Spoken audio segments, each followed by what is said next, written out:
Immune system হলো কি, যে যদি আপনার খাওয়া ঠিক থাকে, আপনার ব্যায়াম ঠিক থাকে, আপনার ঘুম ঠিক থাকে, আপনার রোদ ঠিক থাকে, সব যদি ওই যে এক ভাগ, যেমন আল্লাহ কি বলেছেন রাত্রে ঘুমাইতে, আর্লি ঘুমাতে, আল্লাহ বলেছেন ভোরে উঠতে, 5 ওয়াক্ত নামাজ মসজিদে পড়তে, আল্লাহ বলেছেন রোজা রাখতে, হ্যাঁ, আল্লাহ যা যা আমাদের দিয়েছেন নিয়ম কারণ, সবাই যদি সব কিছু আল্লাহর দেওয়া নিয়ম অনুযায়ী চলে,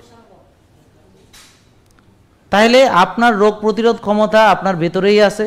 আপনার হাড় ভাঙলে এমনিতে জোড়া লাগবে, কেটে গেলে এমনিতে জোড়া লাগবে। আমার কথা বুঝতে পারছেন? ওষুধ লাগবে না। এখন ওষুধ ছাড়া মানুষ বাঁচবে না, তাহলে এই যে 200 বছর আগে, তাহলে এই কোটি কোটি বছর মানুষ কেমনে বাঁচছে? রাসূল সাল্লাল্লাহু আলাইহি ওয়াসাল্লাম উনি কোন ধরনের, কোন ডাক্তার, কোন MBBS FCPS এর চিকিৎসা নিয়ে ভালো ছিলেন? ওনার সাহাবারা, আমাদের যারা রোল মডেল যারা আর কি, হ্যাঁ, তারা যুদ্ধে আহত হয়েছেন, তো কোন ডাক্তার তাকে ওই যে অপারেশন করেছে, অর্থোপেডিক্স কোন ডাক্তার তাকে সেলাই টেলাই করে হাড়টার জোড়া লাগাইছে, তারপরে তাকে অ্যান্টিবায়োটিক কে কে খাওয়াইছে, ব্যান্ডেজ ট্যান্ডেজ, বুঝেন নাই নাকি? নাকি মনে করেন যে আরে আল্লাহ রে, আপনারা মানে কেমন জানি কুয়ার ব্যাং, মানে কুয়া, মানে এই যে কিছুদিন আগের কথাও ভুলে গেলেন। আপনাদের আসলে ওই যে বলে যে কষ্টটা কোন জায়গায়, আপনারা বুঝবেন। আপনাদের চিন্তা ভাবনা একটা কুয়ার ব্যাঙের চিন্তা ভাবনার চাইতেও একেবারে মানে সীমিত। হ্যাঁ, ওষুধ ছাড়া, আরে বেটা মনে হয় ওষুধ ছাড়া, বেটা তুই ওষুধ ছাড়া তুই তোর কত বছর ধরে পৃথিবীতে ওষুধ আসছে, আর এসব ডাক্তার বৈদ্য এগুলো কত বছর, তো কোটি কোটি বছর মানুষ কেমনে ছিল,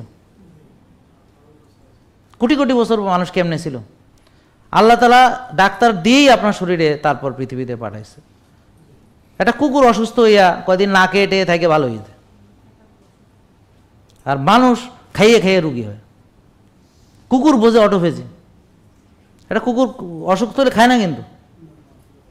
এই রাস্তার কুকুরগুলো এই যে মানে আপনারা যে ঢিল মেরে এটারে পা ভেঙে ফেলান, এটারে যে মনে করেন ক্ষত বানায় ফেলেন, হ্যাঁ, তো এই কুকুরগুলো তো কেউ চিকিৎসাও করে না, তো ভালো হয় কীভাবে? এটা কুত্তার আল্লাহ ইমিউন সিস্টেম দিয়েছে, আর মানুষ আল্লাহর সেরা সৃষ্টি, তাদের দেয় নাই। এই মাথায় আপনার আসলো কেমনে? এটা আপনার মাথায় আসছে কেমনে যে আপনার ওইসব লাগবে? এই যে ওষুধ খাইতে খাইতে যে নিজেরা ধ্বংস হইতেছেন,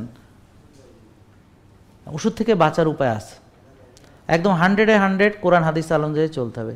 প্রকৃত খাবার খাবো, 1 ভাগ খাবো, রোজা রাখবো, ব্যায়াম বা কায়িক শ্রম করবো, আর্লি ঘুমাবো, ভোরে উঠবো, 5 ওয়াক্ত নামাজ মসজিদে পড়বো, তাহাজ্জুদ পড়বো, কল্যাণ কাজ করবো, কল্যাণ চিন্তা করবো, কল্যাণ ছড়াবো, এবং পৃথিবীতে কি কি দিতে পারি দিতে দিতে মরে যাব। হ্যাঁ, পাইলাম কি? আরে পাইবি তো জান্নাত বেটা, এখানে কি পাইবি তুই? পৃথিবীতে কি পাইবি? পাগল ছাগল, মানে পৃথিবীতে কি পাইছে চিন্তা কর। তুমি পৃথিবীতে পাইতে আসছো, আর পাইলে লাভ হইব কি? ওখানে দুনা খাইলে অনন্তকালের দুনা।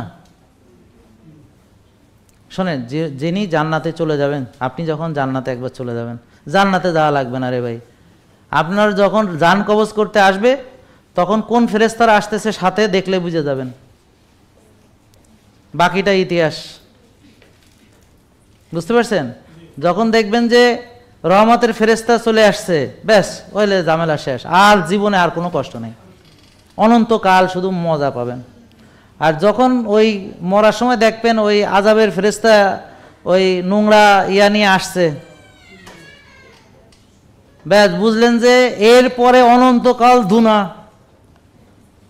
কবরে সাফ, তারপর তো ওই ফুলসেরাতে পড়ে যাবেন, তারপর ওই কার কি বলবো, শেষ।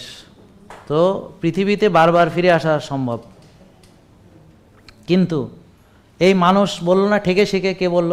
মুরব্বী কই গেল? আপনি বলেছেন, থ্যাংক ইউ।